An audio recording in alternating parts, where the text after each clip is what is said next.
What's up, brother? How we doing? Good. You hear me okay? Yeah, that hardly ever happens that way with these things, right? Cool, man. How's it going? How are you doing? Did you have a good Thanksgiving? Yeah. No, nice and simple, man. We were kind of backloading it for Christmas. So we'll travel in. So Yeah. Do you have like a big family that you do something with for Thanksgiving? my wife does. So I just kind of inherited her family. So So what do you do? Are you I guess let me introduce you real quick. So people who don't know, a lot of people probably know. I got like a weird, diverse audience. So I have like, thanks to GVS, I kind of got a lot of the natty fan base. But then of course, I hang out with Sergio and some of the pros and then nerd out on some of the biomechanics. So I got a pretty diverse audience. But for those you don't know, this is Alberto Nunez, pro natty bodybuilder. OG too. I mean, you and Ogus, right? Was Ogus natty? I mean, I remember you guys back in the day were the two that were really popping up everywhere. yeah, August was kind of what got me to be self-employed because like I remember he was filming like we'd have our posing sessions and he's like, "Is it cool if I just film?" And I'm like, "Yeah, whatever." He's like, "I'm gonna put it up on YouTube." YouTube wasn't really a thing. This was 2011. And I'm like, "Yeah, that's cute. Go for it." And then a few months later, all of a sudden he has like 40,000 subscribers. This was in 2011. In my mind, I'm like, "Dude, that's like a little baseball stadium, right?" I'm like, and after that, like we started getting like we couldn't keep up with people because Yeah. matches blew up overnight, man. Yeah, I mean, early adopters were big. I've told the story a few times, but I came up with and worked with and ended up being the boss of Bradley Martin. And I remember when he first started doing IG stuff about Oh 2012, wow, and like he would try to get me to do things, and he was just doing this. I was like, dude, this is so like gay. Like no one gives a shit about us. Like who wants to see this? And then now, like 5 million followers later, he's killing it.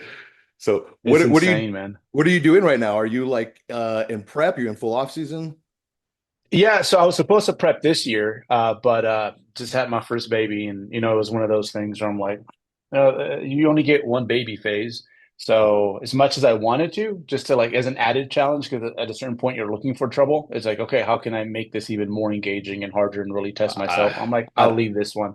dude, I don't recommend it. I did it last year with a newborn, and I definitely feel like it was my second child, which doesn't make it better, but I definitely feel like I missed out on some stuff, and it definitely created a lot of strain with her mom, like in the relationship. So I think you did a good move. I mean, I'm sure people balance it better than me, but so you were able to like partake in all the Thanksgiving goodness. Did you kind of pick out what'd you do? Did you have some good dessert? Yeah, I'm kind of I'm more of on the behavioral ectomorph sort of side, right? So like food, like it just doesn't get me as high as other people, right? It's like I could have a little bit and I'm like, oh, that's great, but give me alcohol though. I can see why all my relatives are like, a lot of them alcoholics, but food just doesn't do it for me. So it's kind of like, whatever. And I guess I have a pretty forgivable physiology in regards to just putting on fat. So it's kind of like a whatever. If anything, I probably end up eating less just because those heavy foods just Yeah. kind of hold you still, right?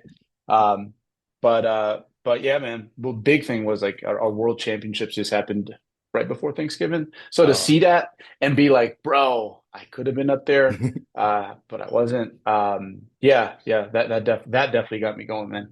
What is your best placement? Or have you like are you pretty in the top tiers when it comes to natural bodybuilders? I was always like you were the first person who made me realize that it's like not the drugs that get you shredded because natty guys Yeah. can be just as if not more shredded than pro bodybuilders. So what how's your career been? What's some of your highlights? Um, so I kind of had to work my way up the ranks, unlike some folks have it. I guess I kind of consider myself a blue collar pro where like if some of the top guys are off, like you can't count on me to make mistakes and it could be my night, right? But if those guys are on, there's just certain people you don't have access to. But I've won a few pro shows. Usually, like if I can't break, first call out, it's kind of a surprise. So good enough where I feel very privileged that I can enjoy it from this perspective because so much of this is it's just genetic, man. It's a human dog show. It's like things you cannot control. Like, is your ulna too long for your humerus? Like we forget. It's just all these little things that the top guys just have. They didn't earn. Uh, so a lot of it's out of your control. So the fact that I could have a little fun with it, I feel very privileged. but also it enhances your experience because there's some people so gifted, man. It don't matter what they do. It don't Yeah. matter what they do. Like I wish people understood this. It does not matter what they do. They could be homeless for 6 months and they'd be more jacked than 90% of people who, are very dedicated gym rats. Oh yeah. Yeah, yeah. There's some God-given stuff you just can't mess with. What's your best placing in the championships? So I ended up my first one was in 2011. I got seventh there. And then 2017, I think I got seventh there as well. And then my last prep was in 2022. I finished fifth. So I made the first call out, which that was a big deal for me because it was in my division. I'm a lightweight. I kind of got sucked up into the middleweights. That's usually like that class is where you're just gone. Like it's the most competitive class. Actually, to give you perspective, the guy who won it the year before ended up placing eighth because it's just that much of a game of inches. So I'm really proud of that. Top five for me in that class. I'm like, all right, I did some things right, and something about my formula is making sense because I depend on it. I can't just show up like some of these dudes. Yeah. Are you like pretty much one of the most conditioned? Is there a lot of people who can match conditioning, or is that kind of one of the things you're known for? Yeah, but it's crazy, man. It's like there's just levels to everything. Um, like if we talk football terms and like speed, I'd say I have like 4.4 speed and I could break four into 4.3s on a really good day. But there's these dudes out there that just like 4.2, 4.2, 4.2. Who knows what they can run on a really great day. Yeah. So it's elite, it's world class. I can look at 99 point some percent of bodybuilders and be like you haven't gotten there yet, bro. But there's some people. One that comes to mind is Brian Whitaker, 2015. I got to see this in person. It was it was one of those sites where he was just so peeled that he made all these other guys who had striated glutes look like they did something wrong. So like everything else, there's just levels to everything, man. Is it kind of like the same judging criteria as like the IFBB? It's kind of like they put size first, or is it kind of more like classic judging where it's kind of shape and definition Mm, equal or more than size? man, I think so. It's all bodybuilding should be judged on the big three, right? It's going to be symmetry, it's going to be muscularity, and it's going to be conditioning. Like for example, and people sometimes they hear certain dogmas so much that they just tend to repeat them and they don't really know what they're saying. Like for example, Ronnie Coleman, still to this day, one of the most shredded bodybuilders out there. I've never been as lean as Ronnie. Like people don't get Ronnie was like lean, lean, lean, but people would say some shit like Dexter Jackson's the small lean guy. I'm like you're confusing a smaller guy with lean. So I think at the end, whoever is the most balanced among the criteria does well, but it's not broken up into thirds. I think symmetry is so important because that's just the structure that it sits upon, right? Um, so I'd say, but I think both of them do the IFBB and the same thing with like the WNBF. I think symmetry when you see it, you just can't take your eyes off of a good bone structure. That's the one thing Ronnie had. He had a sensational like bone structure. He was wasp wasted. You just stop thinking about the protruding belly like in the later years. Um, so I think it's judged about the same. The big difference though, and this kind of freaks people out, is that they will make you really hold your posing up there. I remember my first pro show, by the way, I finished dead last, like 11 out of 11 in my class. It was a 30-minute symmetry round, which means before we even hit a front double bicep, we were just kind of spinning in circles, because the symmetry round, I mean, it's named right. It showcases like symmetry, who has the best flow here. So 30 minutes of that, and then 15 minutes of like the actual like other poses. So they will work you. If it's a big class, you better practice your endurance posing because you need to be a piece of art for, I'd say, minimum 20 minutes in a competitive class. Yeah, I mean, that's my biggest downfall. It's posing. I mean, it's all about what you present. There's some guys who you look at backstage and they don't look that impressive, but when they Mm-hmm. start putting it together, they're able to just show what they've got so much better. I've been told that so many times by the judges, like, dude, you've got the physique, just present it a little bit better. So yeah, guys, if you're competing, definitely invest in a coach. That's helped me a lot this last year. Like with the natty comps, I'm assuming this is probably not like a huge disparity in like the size, right? Like you'll see in the pros. Like, are you guys pretty much all at what you would say like your genetic limit as far as mass, or is there some guys who just still look just huge compared to other guys, or it's all by weight too, huh? So you don't have just like an open division. Well, no, there is big discrepancies, man, I'd say. But a lot of it, it just goes back to bone structure. Like if you see most people's like just wrist and ankles, you kind of and rib cage big, um, you kind of see what sort of muscular potential they have, right? It's like when we look at Neanderthal bones, like you can kind of see where muscles insert, and you're like, oh shit, these dudes were like freaking like jacked, right? So there is. So for example, let's see. Oh, this one's controversial. Doug Miller competes at my height, 30 pounds heavier, right?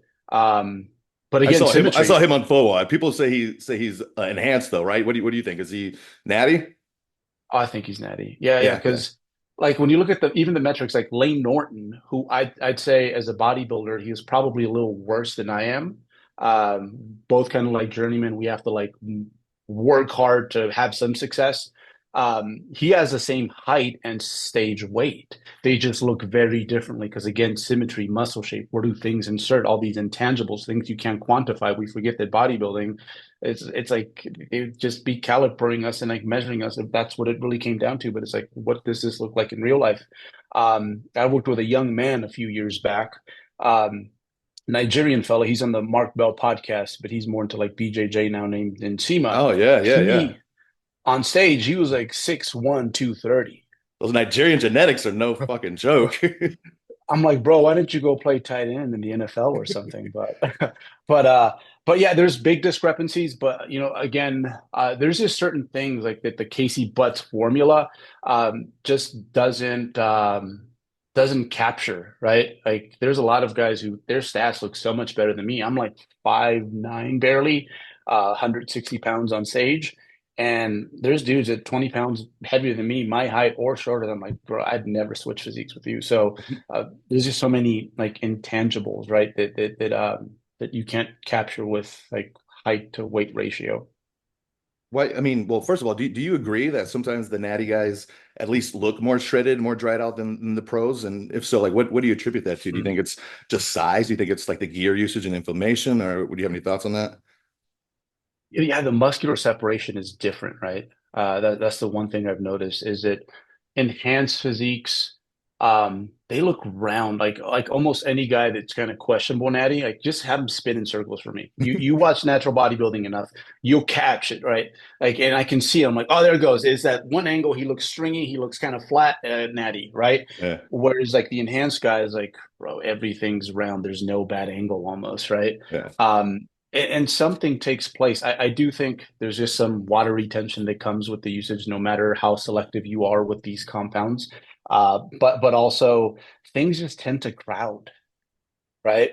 Like Ronnie Coleman's quads, when you look at them when he first started versus towards the end, things just started to crowd up. So like, does that happen like with individual fibers? I don't know. Something's going on that's different, but that's why with guys that maybe rush to put on the size too quick, it's like like don't rush it. You can lose your separation, which does end up happening quite frequently. Yeah.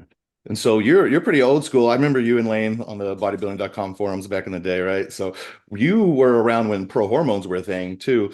Like, so you never got into those when those were legal and anything? So I bought some, man. This is one of those stories where like people are like, "Oh, there's no way he did this," but I had a big like coming to Zeus moment where I think the first gen was like leaving, right? It was the 1AD, 4AD, and 6OXO. Hmm. That's what I through my research is like I knew Yep. I had to get this stuff right. And so it was gonna go, and I'm like, oh shoot, I better buy it because like this might be it was just so more accessible at the time than drugs. And at this point, I knew I wanted to do natural bodybuilding to a certain point and then move on to what I assumed at the time to be the next level. But this would be a good starting point. But this is what like just made me I guess I traded them in. More on that in a sec. I remember looking at logs, like it was anabolic review at the time, and no one who started these compounds finished the log. I wanted to see like the before and afters to see what I could like expect. So that was kind of concerning. I'm like, man, what does this say about that sort of personality type? Are they being impulsive the way I was kind of being in that moment? Um, so I'm like, okay, that feels a little shady. But I remember when I got my 4AD, my 4AD came from a company named, you might remember this, One Fast 400 or Fast 400, something like that.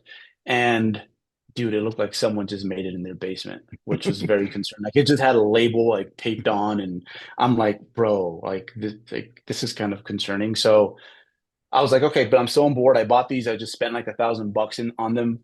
And then I remember for the first time ever, like sitting down and like starting to create like a true training program with some sort of nutritional strategy. Mind you, I was like 20 at the time. And I'm like, oh, hold up, this is so backwards. Like, why didn't you do this before? Right. So I ended up selling them to bros at the gym, but a big chunk I traded them in with it was a certain gym franchise in town. They had a little sub shop in there, and it was an exchange for like a year membership or something like that. And then it turned into a Planet Fitness, and they didn't honor my my That's like as deal. Yeah, opposite as you could go. They're trying to get your yeah, core yeah. hormones, and then they turn to Planet Fitness. Yeah, yeah. So yeah, and then after that, I kept plugging away. Had my first season. It sucked, like most people's first seasons. Finally, I got a coach. Got with Lane Norton. Got to see what my body could do. Like for once, like when you have like a strategy, and like most bodybuilders, I'm like very go with the flow. Like type B personality. So to have a system in place that showed me a lot, and I got peeled. And at that point, I was very satisfied with what I could do with my body. And I'm like, I'm gonna ride this like the whole way through, and here we are now. But at some point, the goal was to get a pro card naturally. Just to say I did that, maybe do a few shows, and then move on to the IFBB. Nice. Oh, cool. So, like, what is like? So there's different natural organizations, right? The one you're in is considered like the top. So, what do they do as far as drug testing, or what are their rules as far as is it like lifetime natural or a certain amount of years? How does that work? So it's 10-year. It moved up recently from 7-year. Obviously, all the fun stuff is not allowed. And I'd say, yeah, the WNBF does a good job. I like the OCB as well. Uh, there might be a few other feds I'm missing, but those two, they do a really good job with having actual testing because that is an issue, right? Like, there's certain feds that claim it to test everyone, but like, dude, a WADA test for like the 200 athletes that showed up on that day, that's just not fiscally reason like that Yeah. can't happen, right? So, obviously they only do the winners. Everyone kind of puts their money into the pot and the winners get tested. There is the poly, which is a big deterrent before as much flack as polys get. They do catch people because most people are very bad like at lying. And usually the way it goes is like once we kind of hit a weird part in the poly, it's like, all right, let's talk about this. And right then and there, most people just their story gets a little convoluted. Well, yeah, you gotta be like a sociopath, right, to be able to pass those Uh, polys. But maybe these yeah, guys trying to do these natty shows, they probably are a little sociopath because that makes no fucking I'm sense to sure. me. I'm sure some do get away with it, but it's crazy how many guys, especially in the WNBF, will not. They can't pass our polys basically because we get to it. They do it quite well. Again, it does rely on that thing. That most people are terrible liars. Like it's like, oh, okay, let's talk about what happened here in 2015, right? And all of a sudden, like the excuses come flowing, and yeah, 10 years is 10 years. And so, like, obviously, performance enhancers are banned. Like, what else is banned? Like, I mean, you got some Mhm. fat loss supplements banned, everything that's pharmaceutical, or how does that work? Yeah, so even something like Ozempic, like probably going in there soon. It's up, I think, on the WADA watch list. Okay. Um, I wish they wouldn't necessarily follow WADA to a T because there's many things that are specific to bodybuilding that just differ from like other sports, right? And there's no list exclusively for bodybuilding, right? Like I think ethanol and shooting sports per WADA are not allowed, but I mean, go use it for track and field if you want. It's not going to do anything really, right? Yeah. Um, so I wish we had a more customized list, but it's a pretty good list. Yeah, you have all the hormones, fat burners, like for example, ephedra. You can't use ephedra. Um, What about like, I um, mean, you could use like injectable L-carnitine and stuff though. That's totally fine. All that. yeah, yeah, I imagine so. Yeah, yeah, yeah. And Yeah, what that's if you the were one. what if you prescribed like growth hormone? Was that is that a no? That's kind of a no, man. Yeah, same thing with like the TRT. So that's one of those situations where, yeah, it's shitty, but like they keep being able to keep your hormonal baselines like going throughout a whole contest prep. That's almost like, I don't know, it's like the football player that can't get hurt, right? Yeah, right. He's just maintaining a certain level of Yeah, strength. Like that's this not is what natty bodybuilding is. yeah, there's a certain element of wear and tear that comes with like any form of dieting. So yeah, so for example, yeah, TRT, like if you need it, like you won't be able to compete in natural bodybuilding, which is I'd say like to me it's like it makes sense, but also I feel for these people because like Yeah. they need it just to feel good.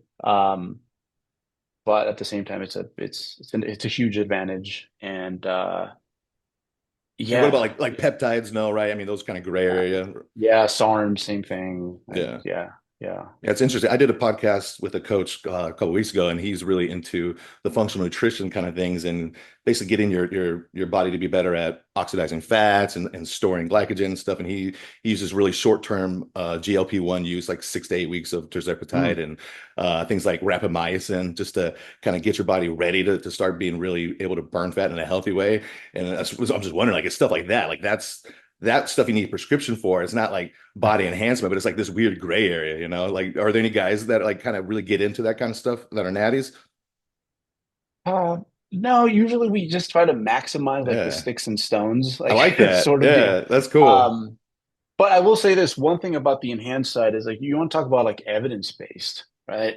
Like there's almost something contradicting about like the way we're kind of doing it, right? There's an argument to be made for like, hey, like enhanced bodybuilding is actually like very evidence-based, especially if you're using a lot of uh, compounds that are, tested and we have like decades of research on. So, right, I guess the ultimate evidence-based bodybuilding, if you ask me. I'm curious, like one thing with like enhanced bodybuilders is our diets, they tend to like start really hurting us, whether we're gaining weight or when we're in a prep, digestion tends to go off. Do you experience digestive issues as much, or do you know if that's as common with natties? Yeah, man, I can't speak on everyone, but I think to a certain extent, the smaller you are, there are certain elements of the diet that are maybe easier. And that's just because you're just a bigger person, right? So imagine it's like you're moving this big old person around all day in this like lethargic fatigue state. It's just so it's stressful in different ways. And I do see that kind of a similar trend where it's like with natural bodybuilders, if I'm dieting a guy that's coming down to 140 versus the guy that's coming down to 170, which massive difference in muscle mass there, at least for us anyways. Usually the bigger guys tend to feel it a little bit more. They're just bigger systems, right? Like with smaller power lifters, it's kind of crazy how their taper going into the meet, they can do a lot of heavy work a lot closer to the meet day. Whereas like the big guys, the real big guys, the guys squatting 800, 900 pounds, it's like, oh, they're probably tapering like 4 weeks away or something like that, right? Last pull was 5 weeks out, not uncommon. So I just think it's more stressful in different ways because you're dealing with like these bigger humans, and it's just hard to be carrying an amount of size that genetically you weren't destined or meant to carry, right? Part of the blueprint. Um, so I imagine a lot of it is probably just stress related because that is something you will see like take place in natural bodybuilders. I get these not as much anymore, but I remember these weird rashes only when I would prep. And it's like it's just like, the system's just glitching and like running on fumes. So I imagine it's happening for similar reasons with a lot of these enhanced guys. Do you do anything in particular for yourself for like gut health or managing it? I think what really helps is just having a nice variety of food, right? Like if you kind of eat everything, and I'm not a picky eater, I think that helps a lot. I remember my first contest prep, it was very bro. I think I ate like 8 foods. That's it. And then once it was done, it's like, oh, I can't wait to start growing. And the issue was I couldn't digest anything. I remember I was for carbs, I was drinking rice milk because that's the only thing I could hold down. I couldn't even like have my loosey goosey weekends because I didn't feel good. So I'd say having a nice rotation of a lot of different whole foods, not just your favorites, is probably a good way to yeah, just make you a little bit more resilient digestively. As a matter of fact, I'd say even some of them, those like gray area or even foods that are only there for hedonic reasons, like the best way to be able to digest pizza is to like go have yourself some pizza every once in a while. Right. So Exactly. yeah, yeah, I think having a nice rotation helps immensely. I remember I was gluten free for quite a number of years, like for maybe like 7 years. I had it just a couple times, and so I did a prep, without any gluten, and then it was the what was it, Universe? No, Junior Nationals, and that was in Charleston, South Carolina, which is like food capital of the world. And so like right after my show, I went, I got all these biscuits, all this shit full of gluten, like immediately I just started puking. I couldn't enjoy any of it. I threw up so much. And it's like my digestion was so much worse when I didn't have any kind of gluten at all. So it's like I definitely think having a little bit of variety is huge. And a lot of, enhanced bodybuilders, I don't know why, but we tend to just eat the same, two, three carb sources and, Hmm. the same protein sources. And I do think that's changing a lot now. Like gut health seems to be a hot topic in the pros because, like you said, you can't assimilate what you can't assimilate. You're not going to build Yeah, anything. That's so yeah. huge. No, that's like me with dairy. It's like if I want to keep a little dairy in my diet, it's like I have to practice a little bit of dairy. Otherwise, every time I have ice cream, it's just going to be a nightmare, right? And I'm assuming too, yeah, you natty guys probably don't get quite as moody as the enhanced guys during prep. Do you still feel that just because of stress and hunger? Like how are you around your girl and around the family and stuff? Yeah, that's one thing, man, that when it comes to the enhanced, like now in hindsight, I like the fact that I'm pretty linear from an emotional standpoint. And it's like, I don't want to lose that because that's almost like my trademark is that no matter like what's taking place in life, it's like, oh, they can count on me to kind of just be centered, right? So yeah, there's less of that for sure in the off season. I think prep a little different because your hormones are all wacky, but certainly not to the extent like I have a few enhanced friends and the stories they tell me, it's like, man, it's some scary stuff. It's like a obstacle on top of like what already makes a contest prep quite difficult. So no, not nearly to the same extent, but being at I guess almost castrated levels of testosterone definitely like, gets guys like being a little weird towards the end of their preps. Yeah. Yeah. I mean, I'm glad that I'm kind of like you. I'm pretty pretty chill. Most of my clients say I'm pretty chill. So like whenever I'm doing my preps, I can always tell because I don't get like, I mean, there are certain compounds, right? Like trend they talk about can definitely Yeah, yeah. create a little slightly different aspect of your personality, possibly. But what I notice is just like little things. Like I'll DoorDash something for my kid, or if it's like a cheat day and like my lobby is like 2220 and then there's an apartment like right down the street that's 2200. Easy mistake. And if they go to the wrong lobby, like I go out there, if I'm just normal, I'm on TRT, I'm like, oh, it's all good, come over here. But then if I'm getting in ready, I'm gearing stuff up a little bit, and they're at the wrong lobby, like this fucking moron, like Jesus Christ, can't you just one letter off, just come down there? And so it's just like little things like that. I do think it'd be really cool, maybe in the future, to do a prep just like just TRT levels, not try to do anything crazy and see what the difference is. Man, I feel like that'd be hard, man. Because I think once you got that was one of the reasons that I stayed natty is it was just like, man, I can't even trust myself with my caffeine intake sometimes.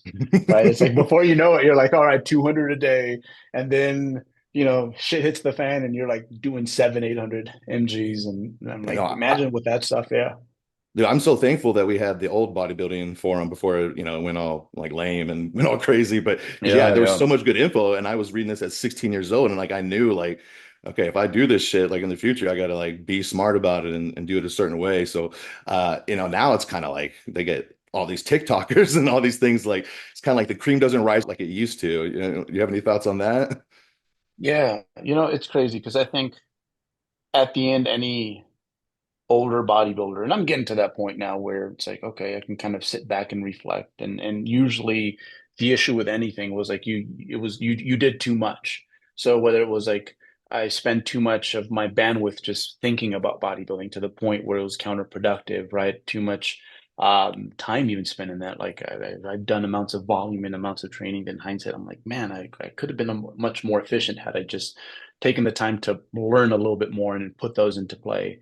And I'd say the same thing with like drugs. I think if you talk to like any OG, they'll tell you the same thing. They're like, bro, I fucking use too much. Like, I wish my joints were the way they were in my 20s. Now that I'm in my 40s because the amount of progress I'm making, or just the amount of muscle mass they're retaining, is being done without having to take similar risk. And that's just because they ended up learning more things, like when it comes to the training, when it comes to the nutrition, when it comes to, I think our biggest obstacle is always ourselves. Like we always, as humans, find ways to kind of get in our own way. And, somewhere in your late 30s, early 40s, I think we really start to figure ourselves out. And yeah, usually that's the one thing I hear is like, damn, bro, in hindsight, I used way too much. So yeah, I wish these young guys they'd because the stuff works. That's kind of the issue, right? Like it works, and your system is so tolerant, at least when it comes to maybe not the mental things as much, because brain's still developing, but boy, you can tolerate some things from a just purely like physical standpoint when you're younger, but that stuff eventually runs out, and then they were so reliant on compounds that they just don't know how to work the land when they're running amounts of gear that are much more sane, I guess. So yeah, but you know how it goes with the fitness industry. It just recycles people, bro. You ask these kids about someone who was hot 4 years ago, and they have no idea who they were. So I almost feel bad for them because I feel that the fitness industry is almost yeah, it's predatory in that sense. So it's like you're being used up because you like this attention, you like this quick money you're making, but 4 years from now, you're going to find yourself in that, junkyard of like other like gym influencers. So yeah, slow and steady, man. Yeah, there's been a lot, who I used to love again, because I'm old school. And I only followed, like, I only really watched two people coming up on YouTube. One was Greg Plitt. I don't know why. I was a trainer coming up. I connected to him. I loved Greg Plitt. I went to his funeral when he died out here in LA. He was a Mm. really big influence on me. And then the other one was Elliot Hulse, and he just kind of lost his shit, right? Do you remember him back in the day? Yeah, yeah, and that's kind of the side effect. Like people don't realize, like anyone who's it's like the Mariah Carey situation, right? It's like she got super famous when she was like 18 or something. It's like people don't understand. It's like these people who are able to get to the point where they climb, to the top and they have the limelight on like these are hardworking people who are very disciplined, who, they have typically a good head on their shoulders. Yeah, some outlier times, talents maybe, but they're very sturdy folks. And that's the thing about like being out there in front of like it's like we weren't meant to do that as human beings. It just makes you sick at a certain point. So when I look at Elliot Hulse, I'm like, bro, it's like the sickness kind of got him, unfortunately, which sucks because he was doing his thing quite solidly for a few Yeah. years. Yeah, that's an interesting trajectory, and I don't follow like anybody really, but I've seen similar things with similar guys after him too, who kind of just I don't know, get go off a little bit. I mean, dude, if I were to tell my regular friends, it's like in the fitness, it's like I know how to make you $1 million in a year, bro. Like it's easy actually, because you've seen it done. Very similar formula. You trick, especially these newbies that are coming in like every single year. Um, but bro, does it end up robbing you at the end? Like Yeah. we've seen enough of that. It's like I'd much rather have it my way, where it's like I have my own little niche. It's like okay, I talk to my people and I keep it relatively small. Um, because yeah, dude, I've seen it just happen far too many times where they think they have a handle on this, they think they're the exception, but they end up in the junkyard like other folks. Like it's crazy how many of these young kids, for example, now don't know who my boy Christian Guzman is. No, yeah. What really? I'm like, Isn't he doesn't it's he like do the Alpha Land? Isn't that his he whole does. thing? Well, yeah, he does, but he kind of. I mean, that's a good thing to do. So disconnect yourself, like remove Yeah. your name from your branding a little bit. But a Yeah. lot of folks like buy the gear, they know about the gym, but like they don't know who dude is. Which great, I think. But nevertheless, once you've had a taste of all that validation, I think it can be hard. Like you want it again, right? It's like a has been artist from like last decade. It's like they still on tour because they want to feel that again. But it's like, bro, that's not how this stuff works. Yeah, like Brad, I think Brad Martin did it pretty good too. Like he got pretty big, popped off, got his gym and got his merch, and now you don't see him very much. He's just chilling. He's got his Yeah, sanity. yeah, yeah. He's No, not bad pushing boys walk gear. the He dance. did Yeah. that to like get his audience. He got fucking huge. I remember when he first started gear, and now he's just living his life. That's how you do it, man. Right. If you ask me. Yeah. So let's go into a little bit of training things. I'm assuming it's pretty similar. Like you said, there's not. tons of differences, I think, enhanced in natty training. Maybe you do, but as far as like your diet in the off season versus your diet in the prep, are you pretty like high? I think most natty guys, I tend to be pretty high carbs, lower fat, right? In the prep at least. Typically, yeah, yeah. But I think just based on the energy systems that you're going to use through your training, like that makes the most sense. Yeah. Um, but um, but yeah, yeah, I'd say typically the name of the game is like once you make it through your first 3 years, because your first 3 years are magical, bro. Like after my first year, I'm like, bro, at this rate, if I keep repeating this, I'm gonna be on that Olympia stage. Like, who said you can't do this naturally? And then like things just get halved, you could say, right? So the first year you put on 20, next year's 10, third year it's like it's 5, and then like you're scratching your head the next year because you're like, bro, I know I'm doing more things right, and I'm putting more bandwidth, time, and energy into this, and I'm getting less. But that's just how it goes. So I think a big thing is you become more experienced is like the contrast between like your lean body weight and then like your bulked up body weight. Like it just makes sense. Like it has to like kind of get smaller. Otherwise, you're not running a very profitable business, right? If you're gaining 30 pounds to gain 2 pounds of muscle, it's like, well, what is that? So, um, so yeah, from a nutritional perspective, I think that's the biggest difference is like when you're introducing, well, not introducing, but adding compounds, it's like you can kind of predict like what's a reasonable amount of weight that you expect to gain from this, the changes you made to your drug intervention, right?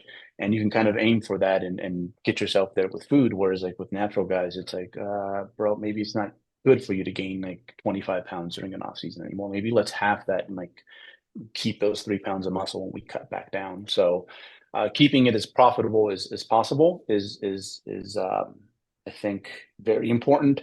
The issue, of course, becomes lean gaining and just staying leaner requires a certain amount, certain type of like, lifestyle and discipline. So you're right, it could be the perfect plan on paper, but it might take some guys a while before they can execute that. So are you a bigger fan of kind of just traditional bulking versus the main gaining kind of thing? I think your first few years, like you have to let that weight climb up. And I think not just because obviously it's going to help to have exogenous fuel ready to go and power these adaptations, but also, as you're gaining weight, like you're just going to lift heavier weights, and that keeps like especially newer lifters like really, really engaged. So I know that kept me engaged. It's like, oh, seeing my bench press go up to like, oh, 225. Now I can do 225 for reps. And, I'm getting closer to 3 wheels. Like that kept me really like motivated. And there was a lot of buy-in through that process. But eventually, I think once you've kind of gotten beyond year 3 or 4, I think what makes the most sense is something like maingaining, probably. And that is getting to a place where you're metabolically flexible, which is going to be kind of connected to whatever your I guess your lower high end intervention points are. You have to be honest with yourself with this. Like you might not be a guy that has abs at this point, right? But, and I call it metabolically flexible because what happens when you're prepping, right? If your meals are supposed to be 3 hours apart and you go 5 hours, oh, that's a bad time, right? Whereas in the off season, you're metabolically flexible, right? Your body, if you go to 5, sometimes it could turn to 6. You don't even notice it because your body's really good at using both exogenous and endogenous fuel sources to power you. So the same thing with muscular adaptations. It can take a little bit of the food that's coming in. They could also use a little, I don't know, belly fat to help with the bicep you just trained. So you want to get to that point, like a nice steady weight where physiologically you feel good, you feel healthy. Again, you're metabolically pliable. And here, just do a lot of good work. Do a lot of good work. Like work is as in like it's progressive training, right?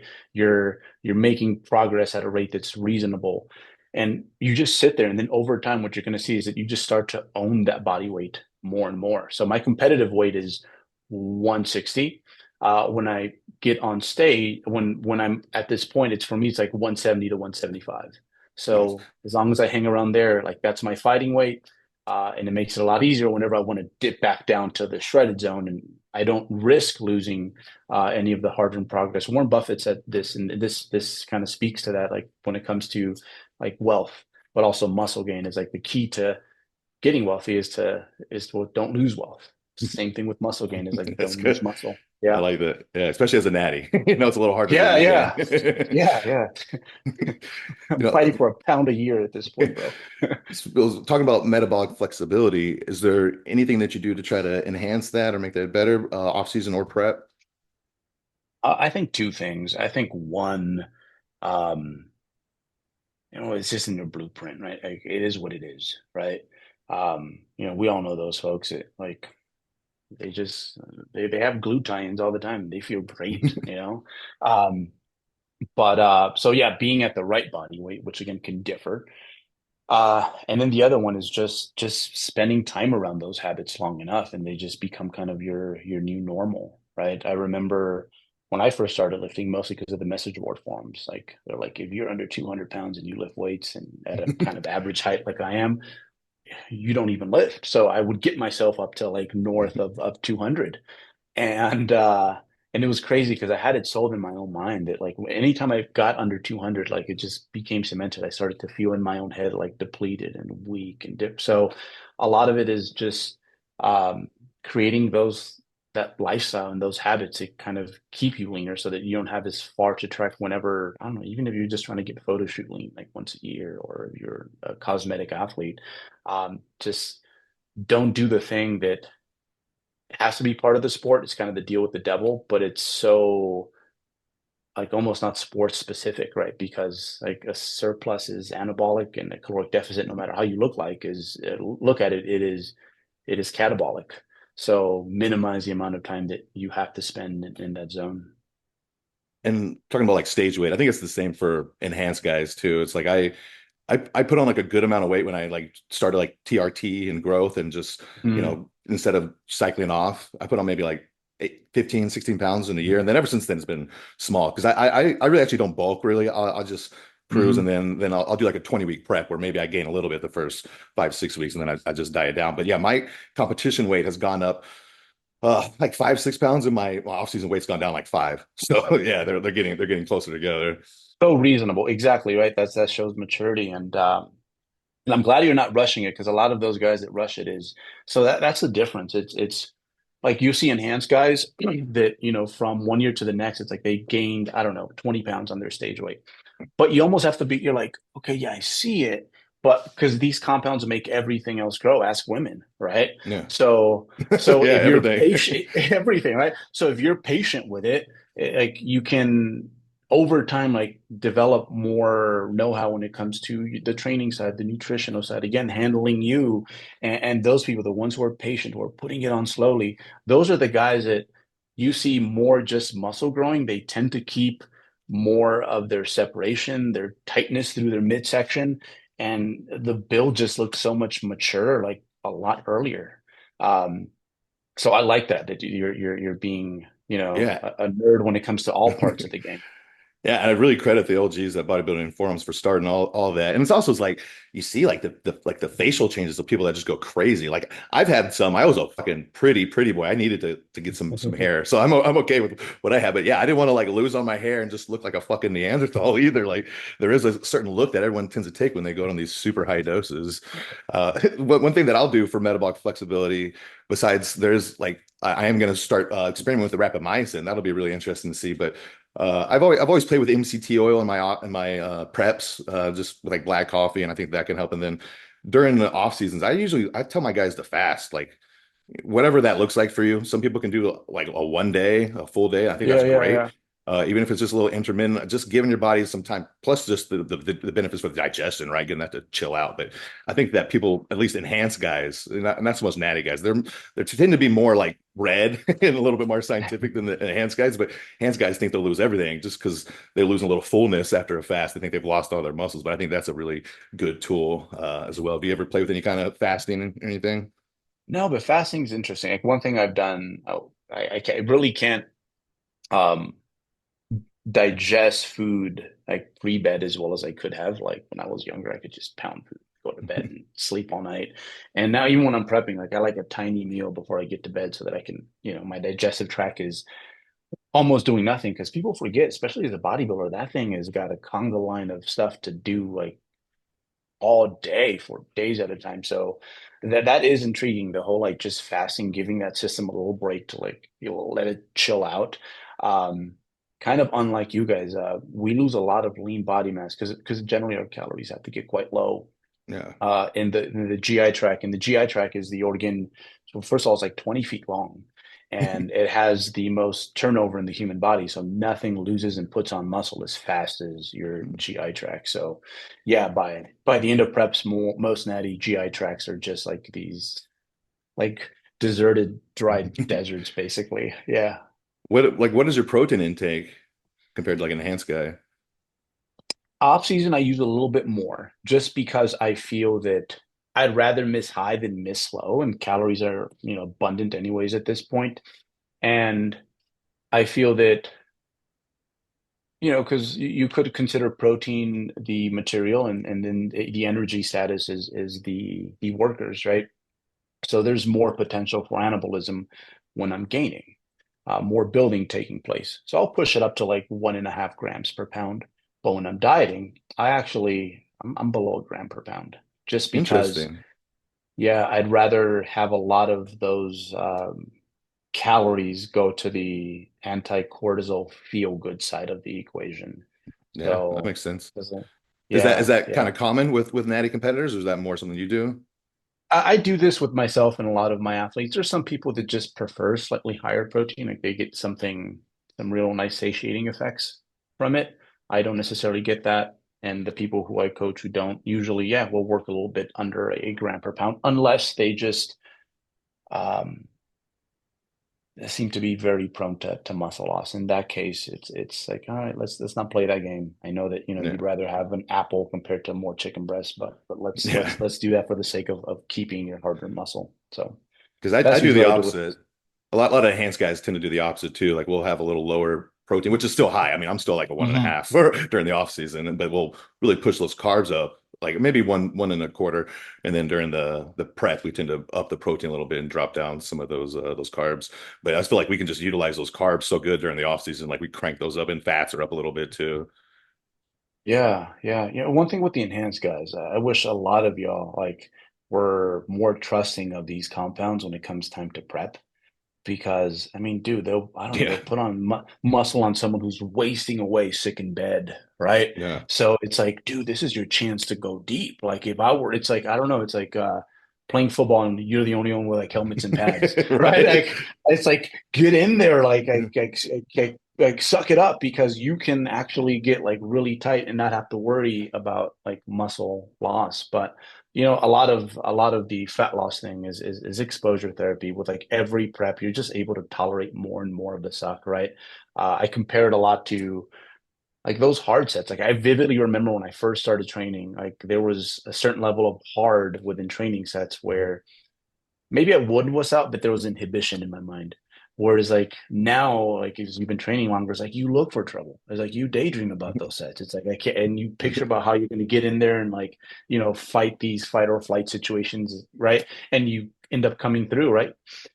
Same thing with fat loss. It's one of those things where you want to pace yourself when it comes to exposure. Like a lot of my first time competitors, it's like I'll only get you as lean as I think I need to get you this prep because because if you push someone too hard, it's like you ever seen a combat fighter just lose the dog in him because like they were just never the same after that. Like you don't want to do that to them either. You have a negative adaptation if anything mentally, right? So yeah, a lot of this just getting tougher when you're prepping is something that just comes with experience. Like after you go through a few periods of fathom, you mentally and physically, you're just like, yeah, whatever. It's just another Tuesday.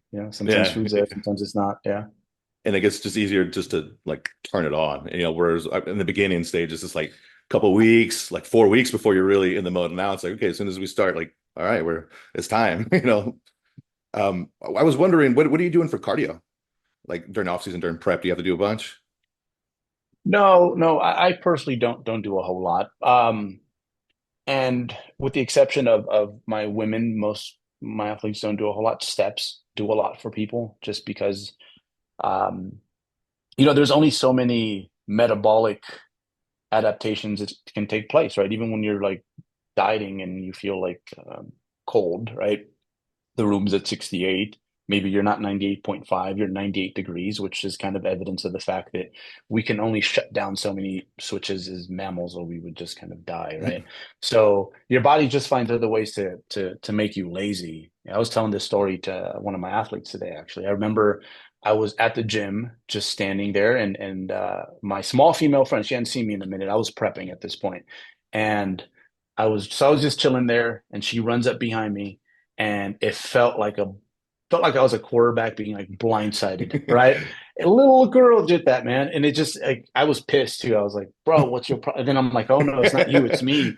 So it just kind of goes to show you your body finds ways to like salvage calories and sloth around. Like it literally had me standing in green mode, right? So it wouldn't burn any more than it needs. I had no idea. So steps kind of counter a lot of those like adaptations when it comes to our NEAT activity, our non-exercise activity.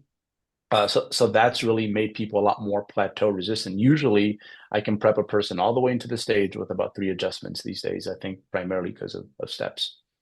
Yeah, I can see why it wouldn't be as necessary for a natty. I mean, first of all, you guys, your insulin doesn't get as fucked up as ours because you're not eating as much. And if you're taking growth hormone, then your insulin kind of gets a little weird. You have a lot more, Hmm. higher glucose levels typically. And then obviously, enhanced guys like heart health is more important because they have shittier Yes, yes, hearts, yes. the left ventricle and just being so heavy. So, and then it just also, a lot of people do it just for digestion purposes too. But like for your women, do you have to do things differently as far as them getting ready natty versus guys getting ready natty? Or are they more extreme hormonally?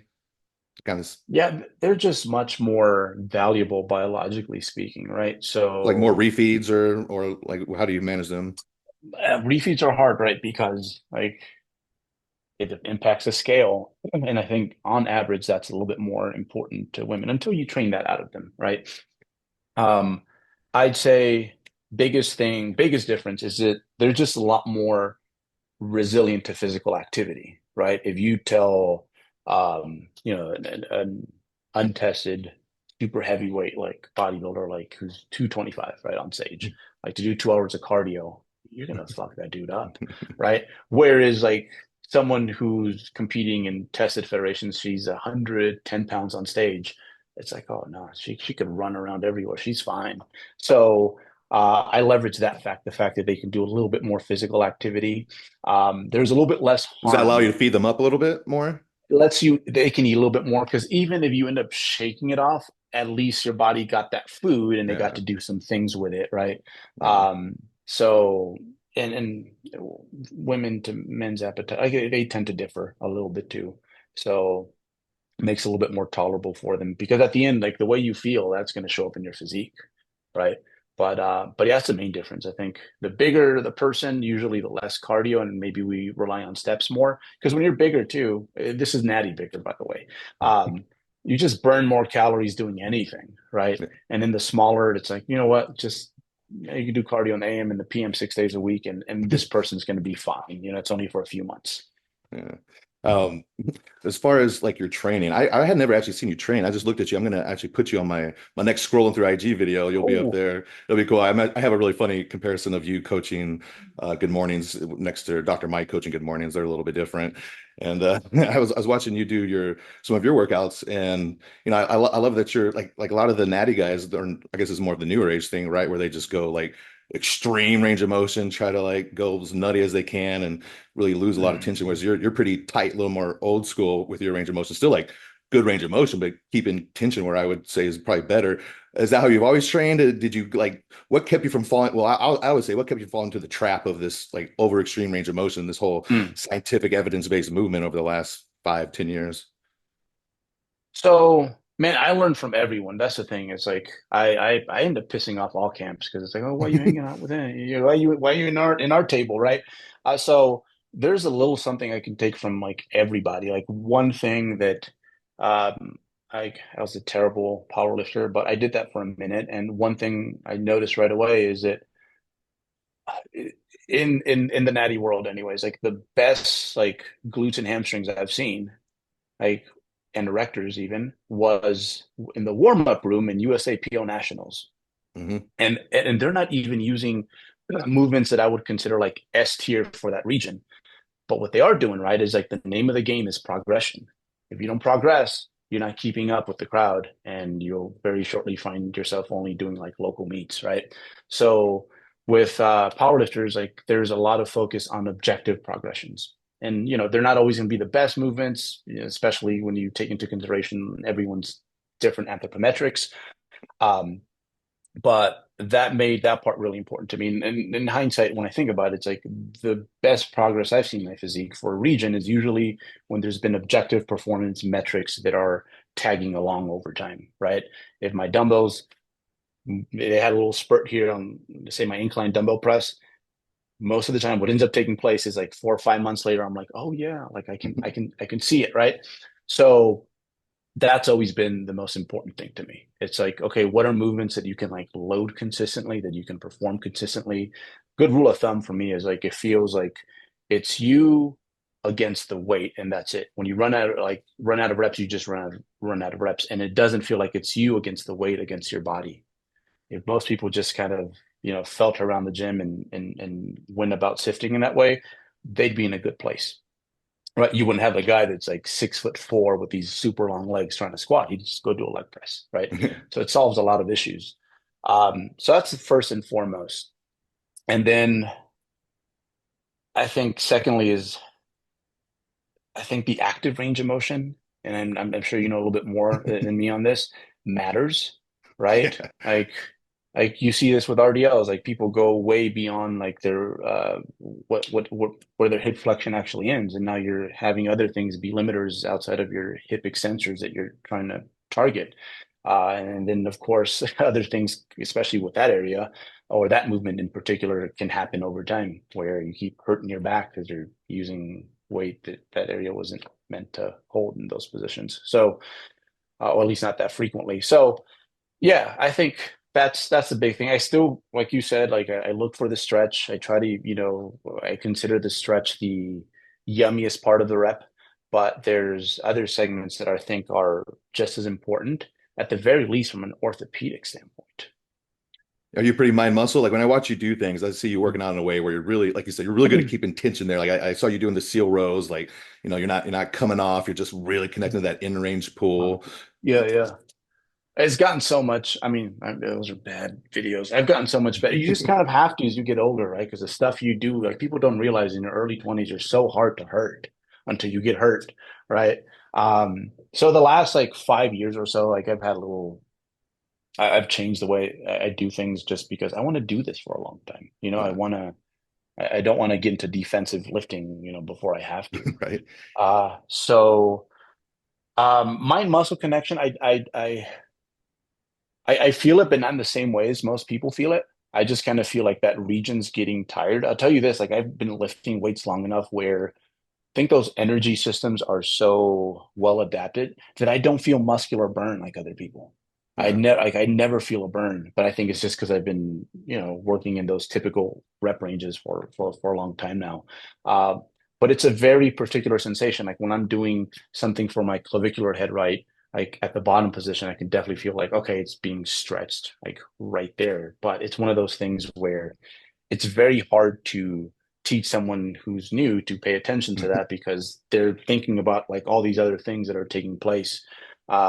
So what I do rely on a lot is just the tail of the tape. I mean, you're able to judge people's technique based off like what you see, right? And what's moving, what joints are not moving, that sort of deal. So most of my phone is going to be pictures of like my daughter, and then just tons of just training that never makes it online just because after a set, like I'll go in there and I'm like, all right, okay, fix this, fix that, let's do it. Or it keeps you honest. It's almost like a good training partner, right? Because sometimes you're like, this is as heavy as I can go today, but then you see it and you're like, oh no, no, no. Watching it from third person, you're like, Yeah. if I was that dude's training partner, I'm like, let's load some cheddar on it, right? Yeah. Do you get like critiques from these younger nerds who think that you should be using like crazy range of motion and stuff? Uh mm, no, I don't think so. I think every once in a while we'll get something on YouTube, but not really. Um, I think a lot of it is just because I've been very careful with like our growth. Like it's been, Yeah. very community centric. But every once in a while you'll get some. I used to get a whole lot more before, um, until other like actual natural bodybuilders started to, put up their progress because everyone like when they thought of natural bodybuilder, it's like, oh, he's like a high school swimmer or something, college Yeah. swimmer. He's a freak, right? So I get accusations of that, of at least using diuretics year round, which would be kind of crazy, right? Uh, but but I don't know, man. Like I think what really helps me is I keep a very small circle of people whose opinions matter. And like, there's been times where I've been killing it professionally, but I've been fucking up there, right? And right away we rearrange that because it has to be the other way around. So, it's the people who are closest to me in that circle, like their opinions matter. And I think everyone else is kind of like just fuck them. Although, again, I'm always willing to learn from people, like, because there's always opportunities there to pick someone's brain, even if it's just a different perspective, even if it's just if I'm talking with like an 18-year-old at the gym and Yeah. he's trying to tell me how it is. I'm like, all right, at the very least, you ain't getting shit from this conversation. I'm be the one that gets something. So I'm just going to listen to you because this is going to give me a better idea of where the average, I don't know, 18-year-old male is at right now. Yeah, So yeah, that's true. I follow some accounts that like I just think they're fucking ridiculous or stupid as shit on 99% of their stuff, but then there'll be like a one little nugget where I didn't look at it that way or I didn't think of that. I'm like, okay, it's worth keeping you on my feet just for that 1% seriously. chance. Yeah, yeah, and you can find knowledge in the least likely of crevices, right? Yeah. So, Now, you worked with Lane originally. I've done his fat program quite a bit back in the day, especially as a so natty. did I. Yeah, yeah. Yeah, exactly. I like that a lot. Do you think that like focusing on strength is more important as a natty? Is that like a really big thing for you guys? I think objective progressions are going to matter a little bit more. I think, to some extent, if you're an enhanced guy, you almost have to be careful with that stuff, right? It's like almost like, you know what?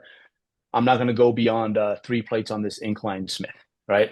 Because shit can happen. Shit can pop off, like literally. So, like that's I think that part matters. And then also just the pumpy work, I think, is a little bit more valuable for you guys compared to us. I think us, it just kind of depletes us of like energy.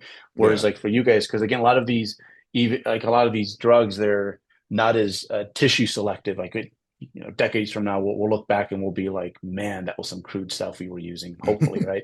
Um, but they're not as tissue selective. And I think that kind of helps encourage it. So I know that the pumpy work from seeing my enhanced friends train over the last few decades, like it's like, oh yeah, it definitely like it has a part in it. Whereas like for us, usually not really. Usually it's crazy. Like you'll see some crazy physique jumps in the powerlifting world because the name of the game there is just objective progression. Like you'll see, I've worked with a few powerlifters where my job really only is to like get them to make weight for their meet. And I'm like, bro, every year you're just making this like tougher and tougher on me because you're just getting more jacked. It's like we just got to stop training certain body parts. So for us, it's a lot more straightforward, but I'd say it's just tricky to get people to progress objectively. Like that's like anyone can make a program that just makes you tired, sweaty, and pumpy, right? But like to get someone who's like starting to see the cracks in their genetic ceiling to make some progress on a yearly basis, that takes a lot more sophistication and takes a lot of like pushing and pulling, so to speak.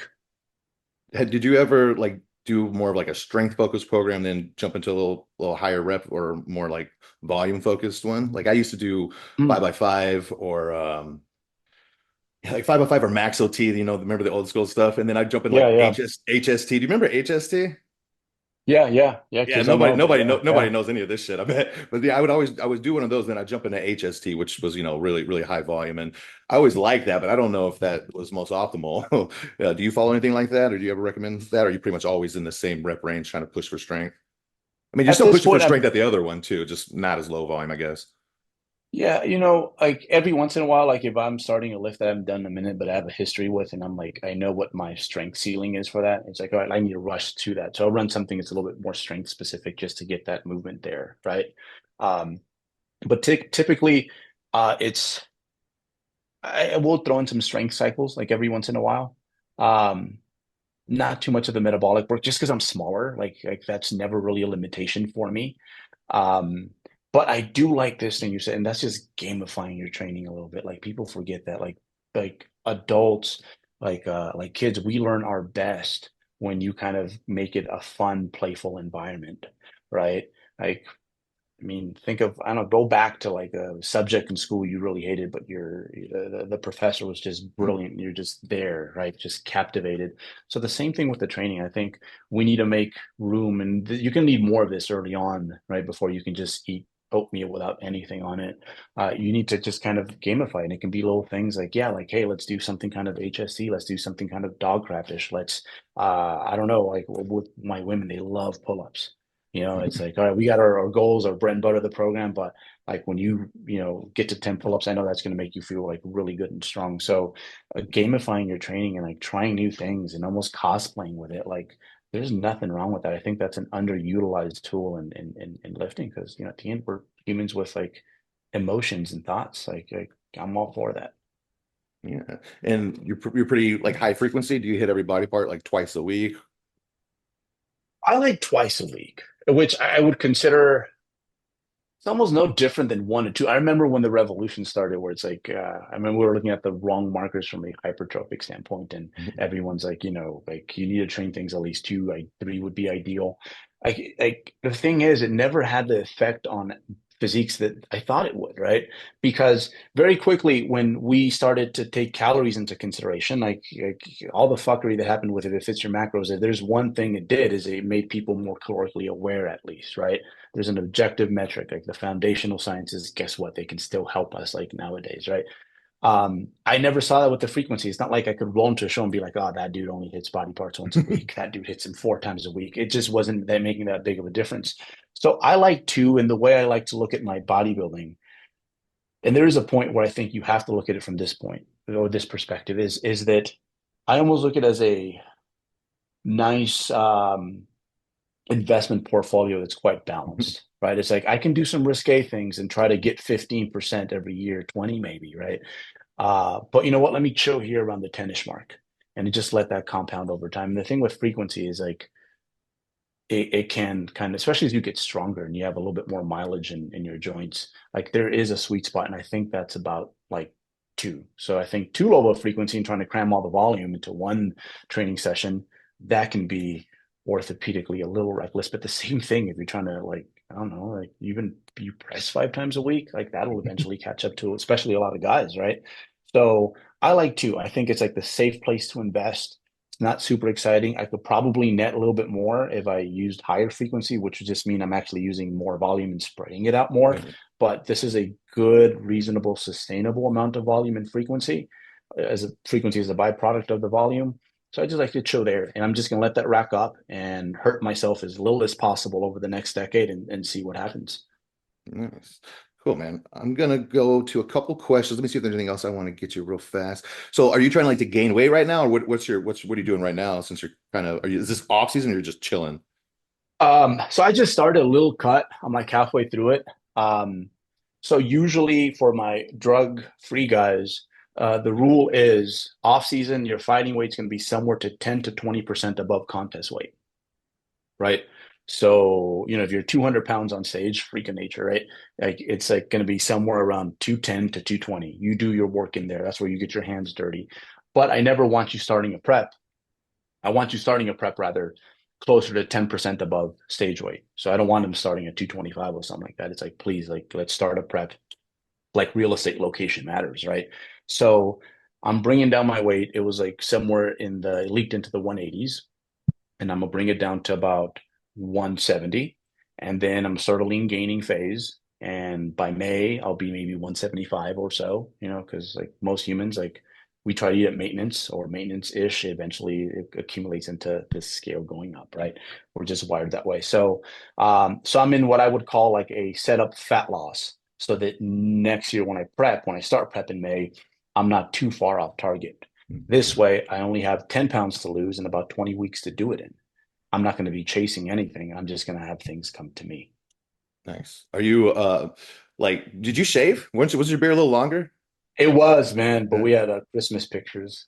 Okay, because like when I'm in my off season, like I kind of like I let everything go. Like we would look like two hobos talking if I was a little deeper into my off season. Dude, Do you dude, like clean it up as you get leaner into prep? Like once I get to about 8 weeks out, I start like because you can see, it helps me to see my face changes too, right? So I start looking like I go from looking, my age to looking like a boy when I start cleaning up. Do you do that at all? I see, I don't put on a lot of my face, but then also I don't have the most secondary male characteristics like roaming through my face. Like I wish I had a better jawline. So no, this stays put, man. Doesn't blow up, but it's not a very exciting Do face. you So keep it on just stage? You don't keep it on stage, right? You haven't, I know I you do. do? I do. I You do. do? Yeah, Yeah. yeah. And Yeah. I think next time I'm gonna go, I don't know, you just gotta do Real something big. different. I think Yeah. I'm gonna like put makeup in one eye and just go with the pirate vibes, you know. That's funny. I did have a couple more things I found. So, what are you doing with your sets? Are you going like to failure? Are you leaving reps in reserve? Do you use RPE? How do you take that? Mm. Yeah, yeah. My volume I think is lower than it's ever been, generally speaking. I don't think anything really goes over 10 sets per body part on a weekly basis. So I am closer to failure. Um, Probably everything averages about, I'd say like one rep in the tank.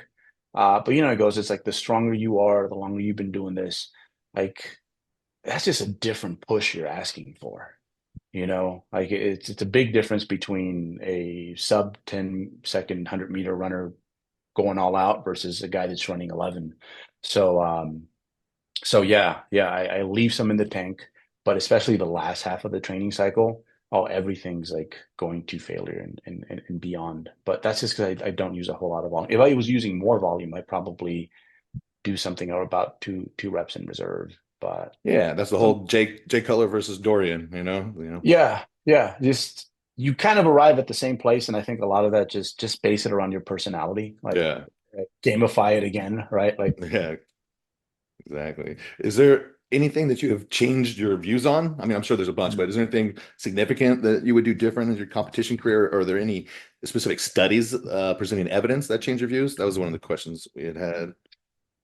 um, all right, so I'd say I wish someone would have I wish I would have had a good mentor like starting out because I think mentors are they're just that important. You know, I think I had a really good mentor when I started. It was like a personal trainer at the gym that I like, but that was like entry level. But then you get to the point 3 or 4 years in, you think you know more than you actually do. Um, so I wish I would have leveraged that a little bit more. Mentors weren't as easy to find as now. Um, but I think what this would have done for me is primarily just kept me healthier orthopedically because that is what determines in a sport like when you think of bodybuilding, it's not a fast, powerful sport, right? It's an old man sport, but what usually caps you out is all the dumb things you did in your early 20s.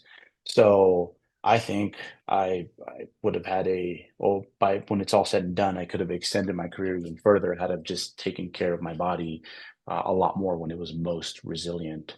So that's one thing for sure. I Is wish there I like could go back. specific moves or anything that you think in particular that was the main culprit?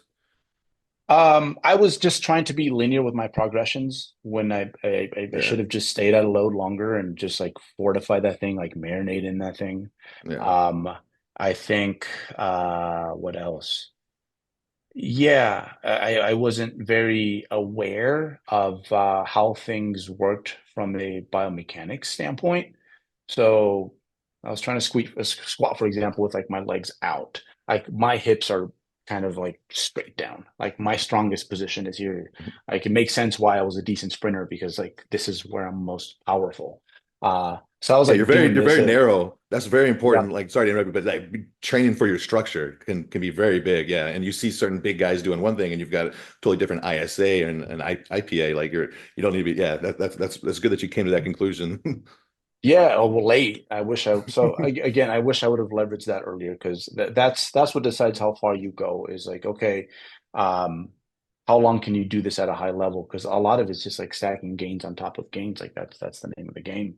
Um, so that's a big one. And I'd say if anything, like me personally, where I perverted like the fitness space, and if I could go back and like take that, um, it'd probably be I was the poster boy for like if it fits your macros. Yeah. Um, and and I would leverage that sometimes. Like I would, I don't know, eat the weirdest things when I was prepping, you know, which was, yeah, trying to get that point across it. You know, at the end, it's like you have to get this, like this is at the bottom of the pyramid and then everything else. But I do think food quality matters. And having, again, a nice variety to your diet, like a lot of whole foods, making that 80, 90, maybe above 90% when you are prepping, I think is highly important because no matter how you look at it, a fat loss or a contest prep, especially, it is malnutrition. You're going through this period of malnutrition, and a lot of those symptoms that have these negative outcomes, or to be quite honest, just keeps not just negative outcomes, but allows us to get to the finish line. A lot of them I feel can be somewhat controlled with just having more variety in your diet. So back then, like that's one thing I wish I could do because like now in hindsight, I can kind of see there are certain symptoms that I was showcasing that now I just don't on an older body because I just if I have a certain vegetable in my rotation too long, it's like, all right, we got to switch that spinach out for like bok choy or something else. Yeah. I wish I would have gotten that message across a little differently. In regards to studies, I do think there is a very linear relationship with volume and hypertrophy. But you can't look at things inside a vacuum. It's like, well, the same thing with a caloric deficit, right? But we know there's small print attached to that, right? Mm-hmm. So, like, when you look at this, like these studies, you're like, oh, I'm going to do 40 sets for like my quad. It's like, bro, first of all, you were doing like 10, like work your way up to that. And this probably means you have to rearrange everything else. And guess what? You might not need it. You might just go with something like I'm going with. And it's like, you know what? I'm just I'm just going to do the speed limit. I won't get there as fast as I could, but what happens? Like you can break the speed limit a few times. Eventually, you're gonna I don't know. You're gonna get pulled over, and then you lose time. Right? Pulled over in our world is like an injury. So, so yeah, that's I love that research because it gives me a lot of ideas in regards to how to play with certain athletes who have these body parts that are very low responding, and I'll find usage there for this work. But I think sometimes people take it as like, all right, well, 40 something sets across the board for everything. It's like, bro, good luck. You can last 3 weeks and that's it. Yeah. Yeah, let's see the intensity. That's gonna be like at least like wait like 5 RIRs at least.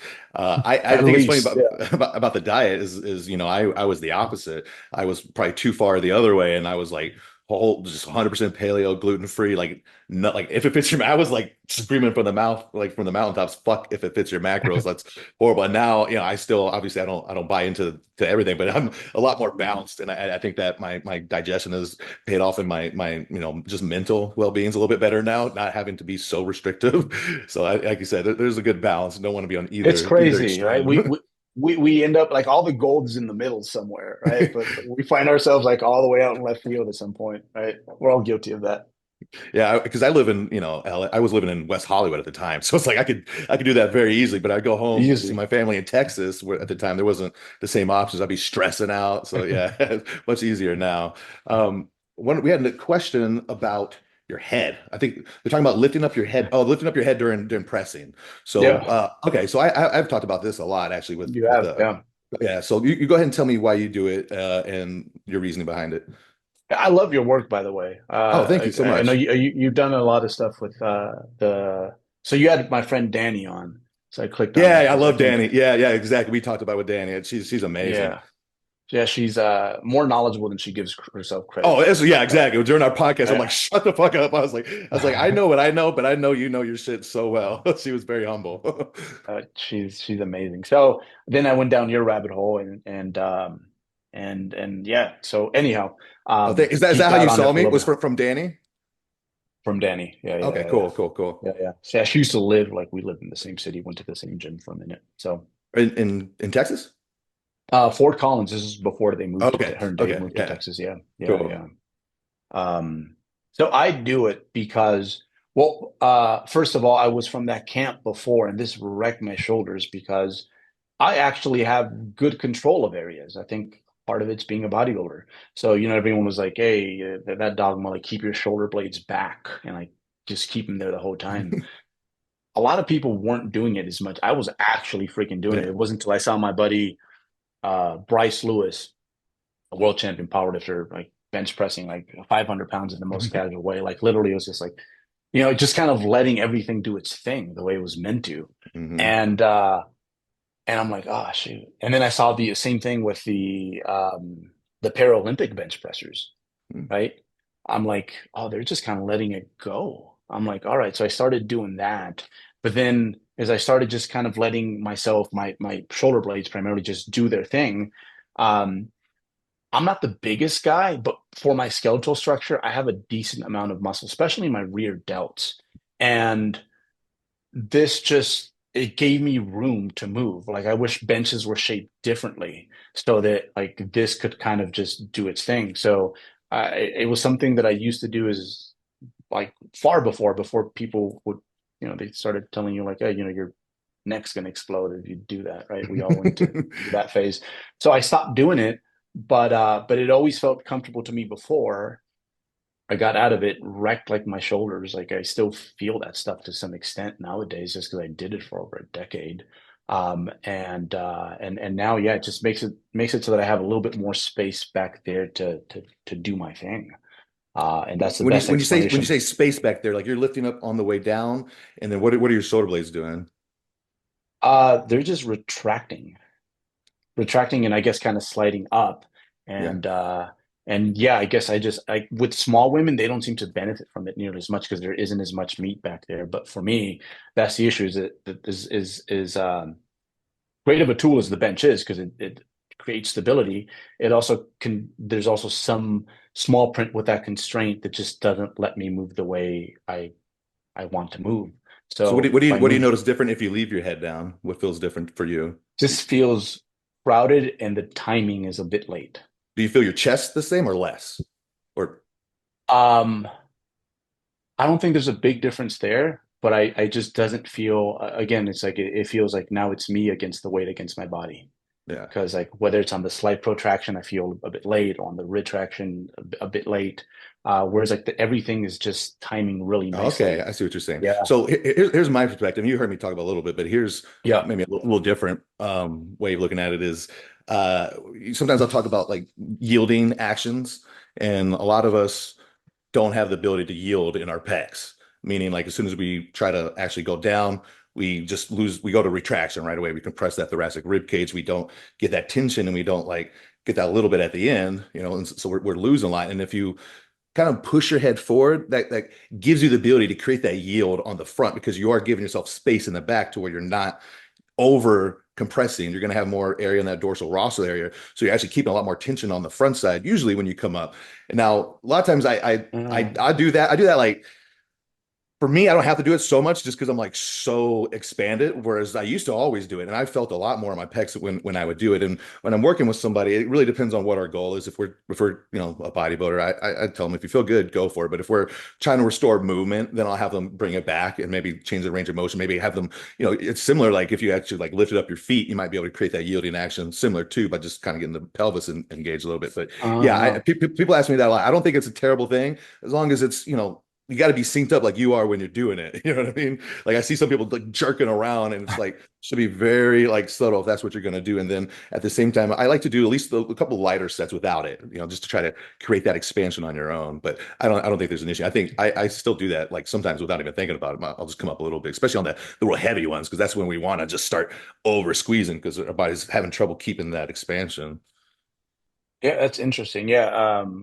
So yeah, you from the PRI world, right? I did a lot of PRI. I like PRI. I think it gets a little bit of bad rap. I'm not like a PRI guy. I'm really Yeah, more yeah.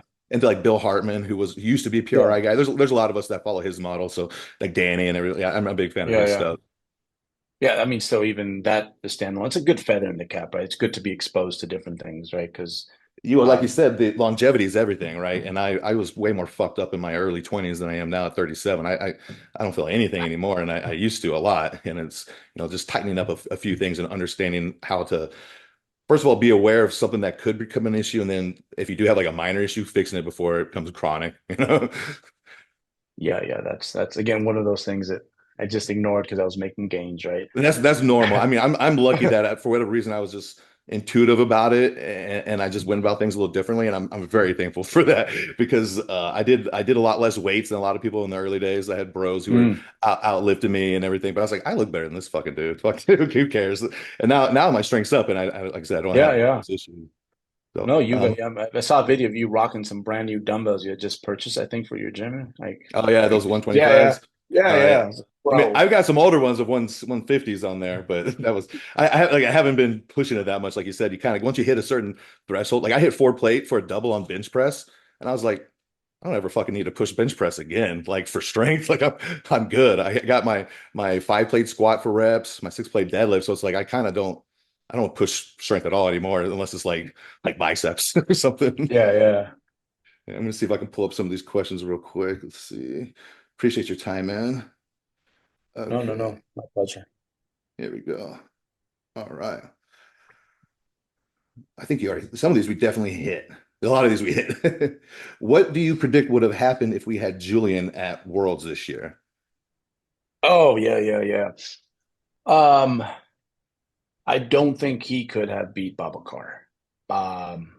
Yeah, Babacar, he actually traded in his IFBB Pro card to come back to Oh, the really? WNBF. Yeah, yeah, yeah. I'll pull these guys up afterwards and I'll put like an Yeah. overlay so we can see what we're talking about. Yeah, just amazing physique. So he's a And natty then IFBB pro and he didn't want to compete there? yeah, but there's ways of getting your natty card Yeah, like from yeah, yeah. like Universe.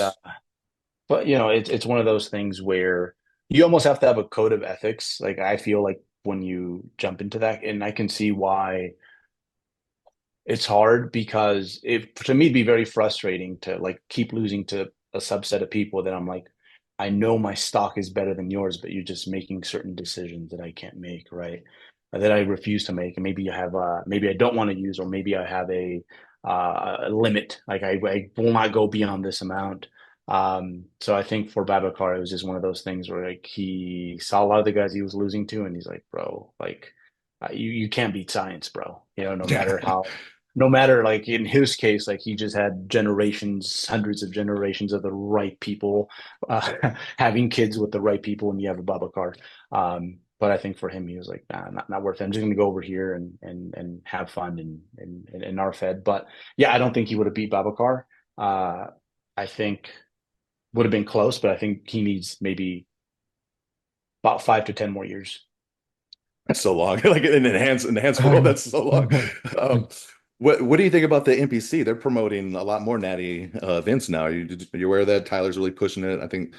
What are your thoughts on that? Do you have any? Do you think it's the same testing criteria? Do you know at all? I mean, they're trying, but it's like, I don't know if your parents ever got you something like cool, but it was like the wrong thing. So I never that's got kind of shit. the No. vibe. It's like, thanks, mom. Yeah, speaking of like Mariah Carey, like my mom got me a Mariah Carey CD one year for Christmas, and I was like, I said she was fine. I didn't She's say I hot. like listening to her music. Yeah. Exactly. So, so it's kind of like that. It's like I think it's going to maybe benefit a subset of people who maybe only want to use a certain amount, right? Because I think a lot of those people are the ones that are gonna like climb up those ranks, which I'm good for, right? There should always be gray areas, right? Well, these are like totally tested, right? Are they going to have this? I don't know if they have the same length of time. Probably not 10 years, I would imagine. Uh, I guess it's just been a little inconsistent at times, right? Like we're just used to it being done a certain way, and it just hasn't met those standards. Won't get into too much detail, but um, I think the only way it succeeds, and this would be a dishonorable, is it would have to get someone from like our world to like Yeah. I guess coolified it and like That's bring in the ethos and the vibe. Uh, but man, that person will get like so much hate poured on them because I can totally uh, see that. Yeah. Tyler's a smart guy. You know right. Tyler Mannion? I've heard of him, but I no, I Yeah, don't know him personally. he's the grandson of the IFBB president Jim Mannion. He's younger and he's really ear to the ground and he's the one that brought the wellness division. I think that was a godsend. And then he's really pushing it. And they were talking about having, which I think is kind of ridiculous, having like the natural Mr. Olympia and then having that guy compete on stage against the other Mr. Olympia competitors. Which I'm like, why are you going to do that? This is going to make everyone want to take drugs. Yeah, yeah, yeah. No, it's I think that's the only because they have the budget, they have the platform when it comes to being organized and again, the systems are in place far beyond what we have. Like that's our issues. It's I just mean, if kind of money let's talks, right? If they put more money up, I guess. well, not just money, but money to the right people to head it. Yeah. You know, Yeah. so like I mean, I couldn't take the offer, but if they came to me and and they were like, bro, like you taken like I could totally turn that into what it's supposed to be. Uh, but I just don't know if they are as committed to like making it go the way we wanted to I don't think make they it ever go. have been, but maybe Yeah. it's changing with Tyler because they've always had a couple natty shows, and you watch it, it's like, okay, like how natty, how long, like what is happening?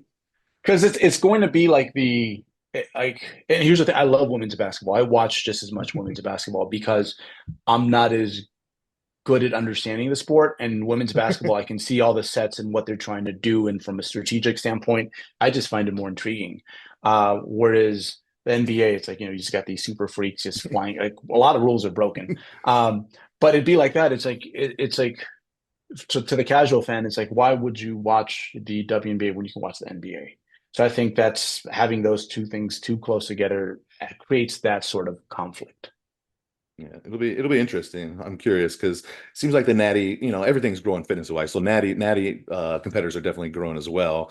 And that's the big name. I do think they're going to need to bring a big guy over for like whatever they do, whatever championship. I love seeing the pros who turned pro natty and then did hop on gear. When you see the guys like Keon Coleman, Ronnie Coleman, Yeah, Kai yeah. Green, that's crazy to see when the genetics and the dedication meets the drugs. Those are the true freaks of freaks. Or Sean Clarita, he competed with us in the Yeah, yeah, WNBF yeah. for He was years. natty. Yeah, Yeah, yeah, yeah. yeah. And then was up there with the best in the world. And well, same thing happened. It's just now He, he's he got beat 30 my boy pounds on Sergio. him. Beat my boy Sergio at the Legion. Sergio had 100 pounds on him. He's right. Yeah, he packs a lot into that frame. Even when he was natural, I was just like, bro, like Yeah, that doesn't look right. Yeah. really good muscle bellies. We have a question about N1. Were you part of N1? Lessons learned from N1 and any he used then moved away from. Oh, okay. So yeah, Kaz is literally uh, at a distance where I wish I could go more frequently to see his See if lectures. you can get him to unblock me. I don't know why you can block me on IG. I Dude, said something about a cuff. A cuff. He was really talking shit on a cuff thing, and I was like, it's not that big of a deal, bro. And then I got blocked. I was wondering why you guys weren't like connected because like there's I was a had lot him. of I reached out to him to come to my gym in Newport Beach, offered to fly him out, and we were talking. And he was busy. He was going to do it the next. He's very conservative, and he was saying never wants to yeah. go to Cali. And I go, dude, this is MAGA country right here where I'm at in Newport Beach. Like you'll be comfortable here if you're conservative. But yeah, I Oh don't yeah, know. I don't yeah. know. I really Newport, I yeah. you know I don't talk shit really. I don't know what I said to offend him, but he blocked me. I was like, what the fuck? Sorry, I didn't mean to interrupt you. So No, so no, lessons you no. learned. Just so I think this is what science does for us. It kind of um it kind of makes it more clear that, like what is causing something versus like what is correlating things, right? Like that's literally it. If you just look at science from that perspective, it's like, oh, okay, like now these things are much more useful to me, right? Right, because that's the same. Is like you could see people in the dungeons, and they go out there getting their hands dirty. It's like they're reporting something, but quite often it's like, all right, but it's kind of murky, right? And what science does is it takes it a step further and examines just that question.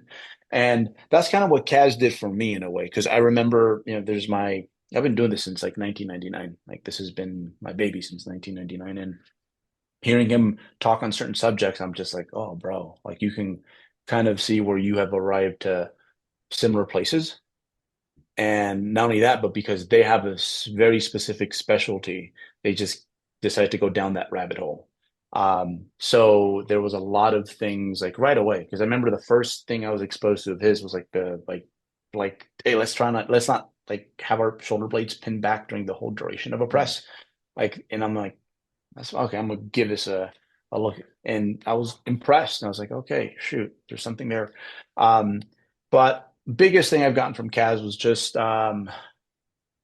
it rekindled my interest in biomechanics to some extent because I've never been much of a like gadget guy, right? Like some guys are into cars and things like that. But I think a lot of dudes just kind of have a place for that, right? And it put that in a way where I'm like, all right, this is interesting, and I can see how it can benefit me and my athletes. Um, so so yeah, that's the main thing it did for me. Just kind of made me want to pay attention to that rabbit hole a little bit more. Whereas I think my specialty in the past has always been it's like, how do I emaciate people, creating the best look and the least amount of harm? That's my specialty in a nutcase. In a nutcase, is what it turns you into. Yeah, you gotta be a Um, little bit. but yeah, so I've taken a lot when it comes to, and he's kind of middle of the ground when it comes to a lot of things. Like, Yeah. like he's very um appreciative of guys like what's his name in the UK, big dude, Jordan Peters. uh Yeah. Jordan Peters. Yeah, like he's like, bro, it's like you can't learn how to train someone like that, like spending all your time in a lab. It's like you got to see this in person and be like, oh shit, this is a different situation, right? So he's a bridge to a lot of things, I guess you could say. Um, so yeah, no, he's my dude. He's helped me a lot. He's extended my career in some ways because I Yeah. think I would have just been pounding away with the hammer and just like, how it goes with older lifters. You lose access to this, you can't do that, you Yeah. can't do this. Yeah, so it's been very useful. Yeah, I modeled my gym after him. I don't know if you can see the similarities. It's kind of similar if you look at that. Yeah, Um, yeah, you have a nice setup, dude. I guess my next project, I want to have something at home, and yeah, it's like, oh, dude, when I see places like that, it's like a lot of people, a lot of gyms will just buy in volume, and it's yeah, like, yeah, out of 10 machines, one's a hit. But yeah. yeah, your gym, nothing's wasted, I could tell. No, that was a passion project for sure. Do you still rest pause or do myo reps? Yeah, yeah, I do. I do. For two reasons mostly. I think during a contest prep, I'll use them a lot because they're more glycogen sparing. So The just which one is more glycogen sparing? Both of them? uh just Or just doing the myo reps or the I guess so what is that? Is longs. that like what is a myo rep? I'm not really familiar with that. It's kind of it's a very specific sort of it's Borg Fagerly's baby, but it's a very specific system when it comes to like doing cluster work or like dog crap type training or muscle rounds, right? Um, so yeah, look up that guy because he'd be I able love to. Scott Stevenson's muscle rounds. Is it similar to that? Very similar to that. Yeah, there's a lot of Okay. crossover there. Enough Okay. crossover where, yeah, because you're not having as many buy-in sets to like get to that point where you're, activating the fast switch muscle fibers. Especially when dieting, it helps you in two ways. I think one, again, glycogen sparing, right? Because we're not having to do as much work to get to the meaty part over and over and like restarting that process, right? And then also, it just closes up the amount of time you spend in the gym, which is great because, especially when you're dieting hard, it's like, okay, I know I got 30 minutes. And then after 30 minutes, it's going to start coming down, right? Yeah. So it helps from those two purposes. And now, like in the off season, it helps me because it saves me time. Like, so I can be at home more because I have a baby. And then also, um, there's just less shots you have to take, right? And what I mean by this is less total reps. So from an orthopedic standpoint, I'm like, if I can save myself a couple reps and get a near similar stimulus, I'm willing to, use that trade-off. Definitely. Let's see what anything else. What do we got? A couple more real quick, mate. Yeah, we took a lot of these. What's your favorite post-workout meal? No holds barred, peak macros, enjoy meal. So I guess like your fun meal. Yeah. Man, so and I think this is just kind of a byproduct of dieting. Like I can't do a lot of the things that are engineered in a very one-dimensional way. They're just made to fulfill hedonic pleasures, and every bite is the same, right? Um, so to me, like there's something romantic about like strawberries, right? It's like, oh, this one's good. This one's a 4 out of 10. This one's an 8. So there's something about keeping how much pleasure you can derive from food, like at a certain level makes it so that when you do cross it, I mean, you feel it, but you're zinged out very quickly. So for me, like my favorite pre-workout is probably going to be full fat Greek yogurt with honey, like the full fat Greek yogurt. Like you give that to me and it's like it's better than ice cream at this point. Not that I don't like ice cream, um, but yeah, my threshold of like enjoyment, like as you bring Yeah, it that's what you're down, it's saying. just it helps so much with everything else. Like, yeah, when holidays come up, it's like, oh, Mexican food's still fucking heavy, Yeah. right? So her family's Mexican, so is mine. But like, I'll eat a bite of a tamale, and I'm like, fuck, okay, I'm just gonna finish this because it's the polite thing to do. But it's like overwhelming. It's like what hard liquor is to some people, where it's like, okay, great, I get it, but like, damn, like that is so childish. It's almost like a cartoon. It's like too much in your face, right? It's probably good. Like this is for dieting, like you were saying. Yeah, yeah, Um, yeah. I just had a question, then I'll let you go. But I was just curious that we actually ended up just touching on pretty much all those other questions in our conversation. That's good. I really, so I'm not familiar with your crew, your 3D. What is it called? I'm sorry, 3D MJ. Uh, 3D muscle journey. Yeah, yeah, yeah. Okay, 3D okay. And MJ. Yeah. so a lot of people in our industry, we're kind of like lone wolves. You don't see a lot of like groups that do a lot of stuff together. Mm. I've heard of Eric Helms. I know he's a pretty big guy in the industry. I'm clueless about everybody. Like how did you guys form? And you guys been together for like a while? You guys all competed together, and then what kind of do you do? I'm sorry, I'm a little clueless. Yeah, yeah, yeah. No, yeah. So we met through bodybuilding, man. And I think this is like at the end when you look at there's a loneliness epidemic right now, right? So it's like to me, if this hobby, if you don't leverage it to like build like relationships through it, like you're losing like the best part essentially. Like I just got back from Worlds. That's my favorite part is like there's people who I don't get to see all that frequently who we're friends, right? So, but like when we were just like the little weirdos in California, like we were just doing a lot of the same shows and met up backstage. We all had very different skill sets at the time. And yeah, forged because at this point it was like the Wild West, like especially natural bodybuilding. People were just throwing shit at the board, seeing if it sticks. Uh it was frustrating to watch. So we're like, all right, well let's see if we can help out. And we really only had intentions of like if we could just make our scene less annoying, good. But it kind of blew up into what it is now, and now, yeah, we're it's been how many years later, bro? We've known each other since 2007. Some came a little bit later, um, and we've been able to stay together, which I think is a big deal because you just don't see that with groups. Eventually, someone wants to be, like it's like later in sync. Like Justin's gonna go do his thing now, right? So yeah, we all have different things that we bring to the table, and we've been doing the one thing we've said we wanted to do, and that's just leave bodybuilding better than how we found it. So we coach, um, we have courses. We're big into the courses right now because you can only coach so many people at a time. Yeah. Um, but uh, but yeah, we're still going strong, man. Like I think officially we've been a company since 2012, so like over a decade. And as we've been talking about, like yeah, that's good because in this fitness industry, like nothing seems to last very long. So Yeah. Yeah, I yeah, don't think you see that very often. Like one company with like four, you guys all have like equal roles. yeah, yeah, kind of. I mean, because we all have slightly different gifts, right? Yeah. So yeah, we all have different things we leverage. Like Jeff, like I think he did his first show when I was in fifth grade or something like that. Like it wasn't even a novice class in some of his shows. I believe it Yeah. was just like, yeah, male bodybuilding, female bodybuilding, that's all you got. Um, so yeah, we all have something we bring to the table. But yeah, dude, we still going strong and respected within our like little niche of a field. But I like to Yeah. venture out outside of my own niche. Like, dude, I had the wrong idea of John Meadows back in the day because like Oh all yeah. these bros like John Meadows. I never even looked at his stuff. And then eventually this dude we both presented at it was the first form had like a physique summit and John presented before me and I was just like blown away. I'm like, bro, like I can see why you are like this like gift. It's like, bro, like, and we became buddies after that. so Oh, so but yeah, much like yourself, like I'm always trying to scan out and then try to learn a little something from everyone because you can only be at so many places at once, right? Like other people's experience, like especially if they've been doing this long enough, it's like there might be some parts you missed out on. Go see what they say, and that's precisely how I found you.